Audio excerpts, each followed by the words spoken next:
Our ultimate goal is to establish two families of gorillas. The adult family, which is already there producing, and the second family, which we have as the adolescents coming on. We routinely pull the babies as soon as they're born and hand raise them. The reason for this is that there is no way that we are ever going to get any more gorillas out of the wild. And our numbers are so few that we cannot afford to run the risk of an accidental death or an accidental loss. That one is the craziest. Oh. Look at that one sticks out its tongue. I can't stand this. You want to come right on? When they reach about 2 years old, they're big enough to go out and be adapted and adjusted into the adolescent family. Hi, Brutus. You want to go down and see Lena? Come on. Come on. We'll go see Lena and Evelyn and Caesar.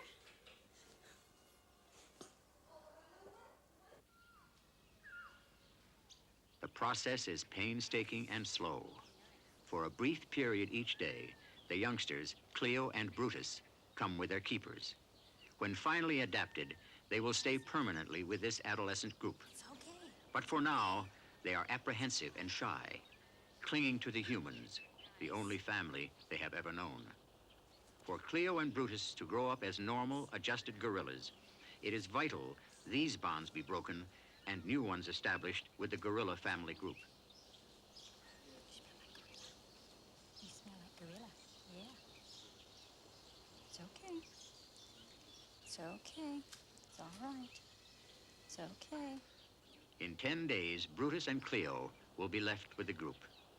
As they observe and learn from the others over the years, it is hoped the cycle of hand-reared babies can be broken, that Cleo will raise her offspring alone. The Basel Zoo in Switzerland has long been famous for its work with great apes. Here, a unique experiment examines another problem plaguing keepers of captive gorillas: boredom.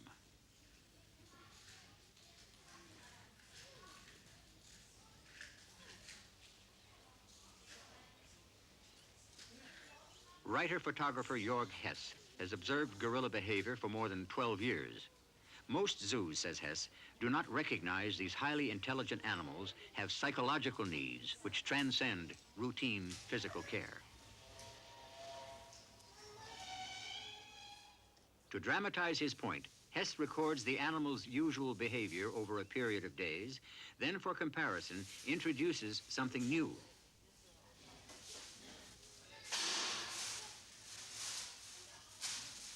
The animals have been locked out. Now, as they return, the dominant silverback enters first. Ignoring the paper in favor of food, he will remain relatively inactive all day. For the adolescents, it is another story.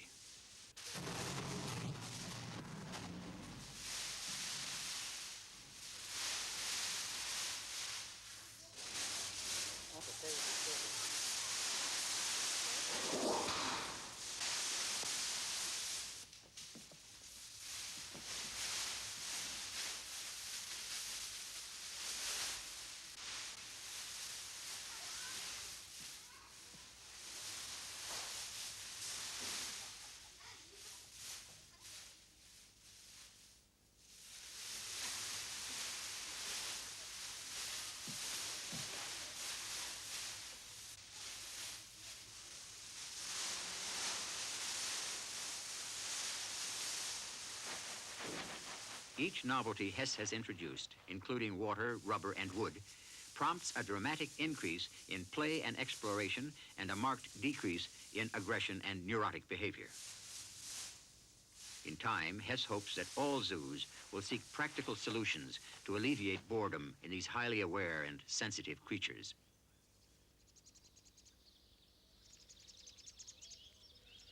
Nestled in the rolling hills near Canterbury, England, lies the historic estate called Howlett's.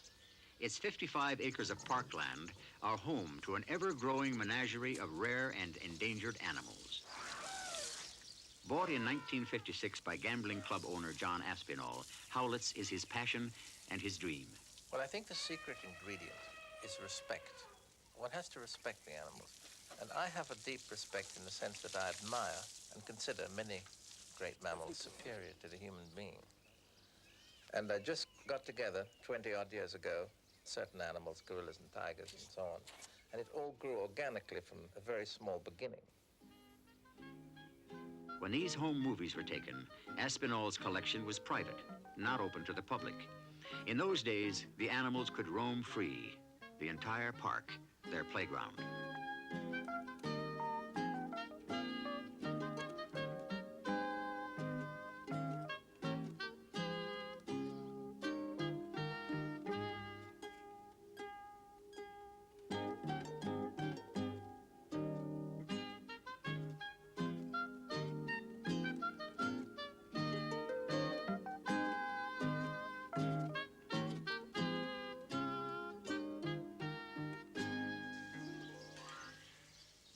Today, Howlett's is open to the public, and the gorillas are kept in a large outdoor enclosure.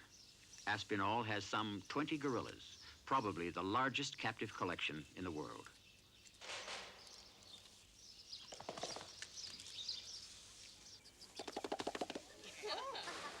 Aspinall's goal is behavior as close to the wild state as captivity will allow. The gorilla is an animal that likes to live in an extended family, which we call the band. Probably between 16 to 30 animals in the wild live together. And how many zoos attempt to put 16 or 20 gorillas together? We now do that. And I think that's vital because it helps eliminate boredom, the interaction between 4 or 5 mothers with 4 or 5 children, with 2 or 3 adult males in the same group. He is dismissed as an eccentric by some, revered as a prophet by others. But by any standards, Aspinall has had remarkable success. A gorilla has to be a group animal. And it's when they're together that you really see them as real animals. Just like the human in solitary confinement is considered a face worse than death. Same way that a gorilla in a zoo alone, and there are many gorillas alone in zoos, are virtually dead. They don't exist, really. And even paired gorillas are non-animals. So therefore, when you see them all together and all the interactions that go on, that is what we try and do. And that is when you get breeding and mother rearing, which is essential. And that is when you can say at some point, given normal luck, you can have a self-perpetuating colony. Aspinall encourages close emotional ties between keepers and kept. He personally regards the gorillas as his intimate friends.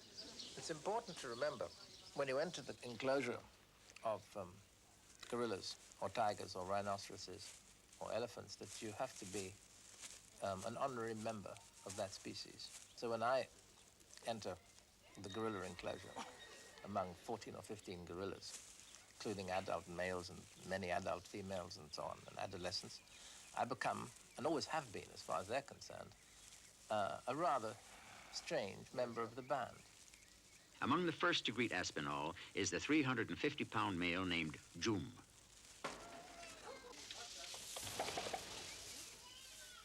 To me, it's instinctive to behave as a gorilla would behave. In fact, they've influenced me more in my life than I've influenced them. And because they've affected me so much, 20 years. And they're very dominant and very remarkable and very imposing. And being a mere human, one falls under their influence.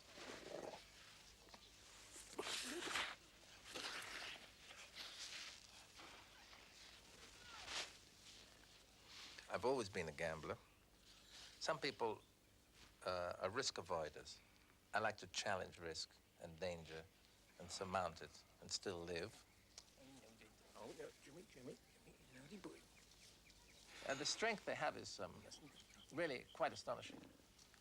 I mean, I suppose a 400-pound male gorilla in his prime would probably have the strength of 7 or 8 Olympic weightlifters.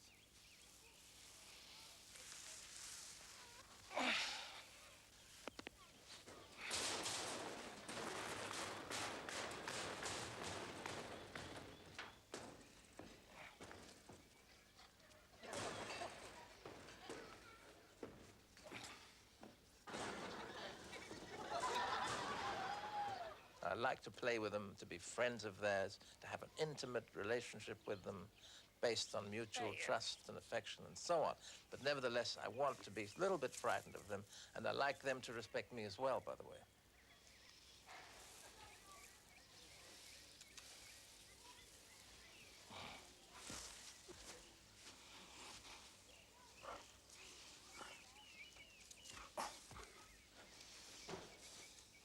Oh. Oh.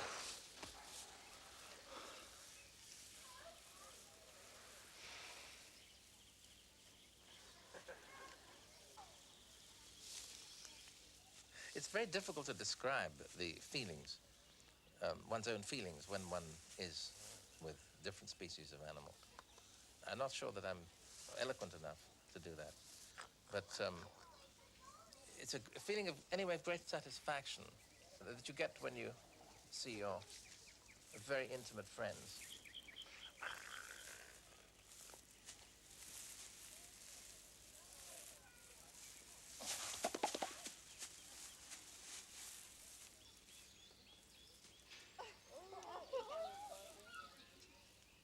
For Aspinall, perhaps the ultimate honor is this: the total acceptance, the unquestioning trust of mothers with their young. One feels privileged to be able to go in with the mothers with their babies. And I always try and make a point of having some contact with the young ones when they're very small, so that as they grow older, they'll include me in the group.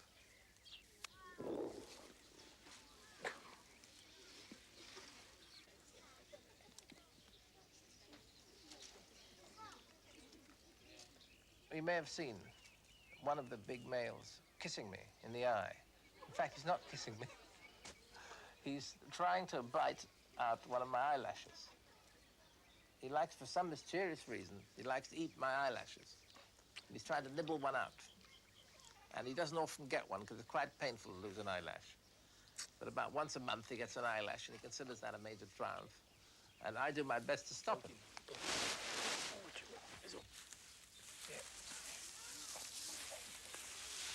Come on.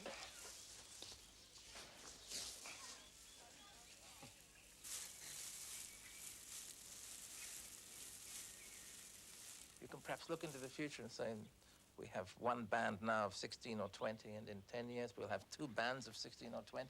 And in 25 years, I reckon here we'll have 60 or 70 gorillas here in 3 different bands. And at that point, if there is stability in West Africa, political stability, then we could siphon them back to the land that we stole from them and give them back. That is the dream of every responsible zoo director or zoo owner. He must one day dream that his descendants, his human descendants, will organize the rehabilitation, repatriation, if you like, of gorillas or any other animal to their own land. So there is a grand design, a purpose. It might be described as a romantic dream. I hope it isn't a romantic dream. I'm an optimist and a gambler, so I think that it might happen. It's a long shot, and a long shot is better than no shot.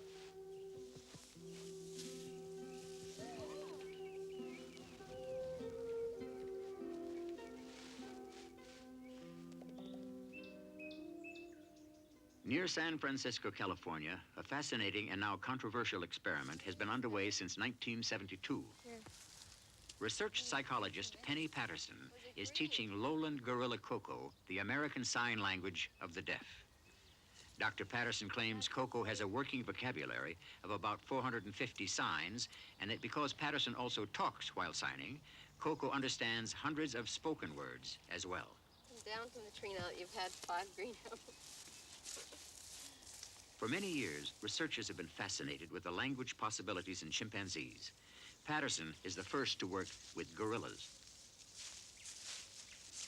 In Coco's mobile home, not far from Patterson's house, even breakfast is a time for work. Should I pour there?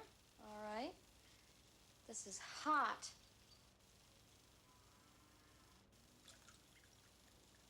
You stir, Coco? It needs to be stirred. Okay, now try it. Michael. In an adjoining room of the trailer, a trainer works with 7-year-old Michael. Tickle? All right, where? Where? Underarm? It is hoped that one day he and Coco will mate. You find something soft? Coco? Can you find something soft? Is there something soft here? Yes, that's soft. That's soft.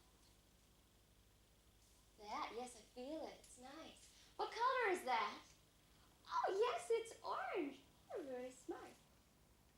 Good apple. Okay, but first, let's look at something. Let's get a new one. Take that one out. Let's see. Which one would you like to look at, Coco? We have 3 new ones. Which one? The monkeys. Okay, the monkeys. Monkeys, all right. Let's see. I'll get them out. Okay, here, let's change. This one. Change them. Okay, finish that one.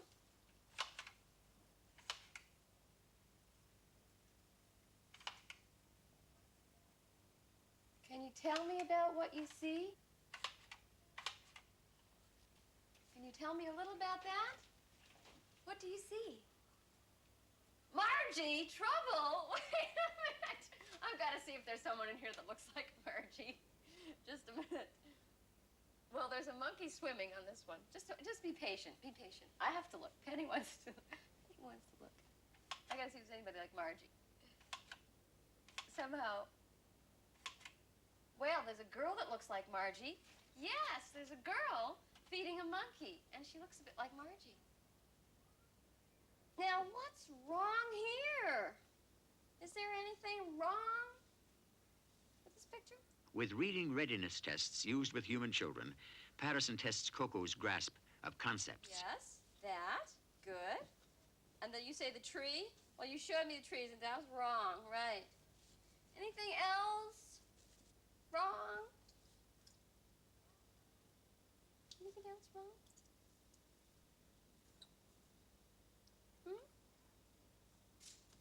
Yes, the lady and the tiger. Oh, that is a bit weird. This? Look at these. These are pretty neat. Coco, look.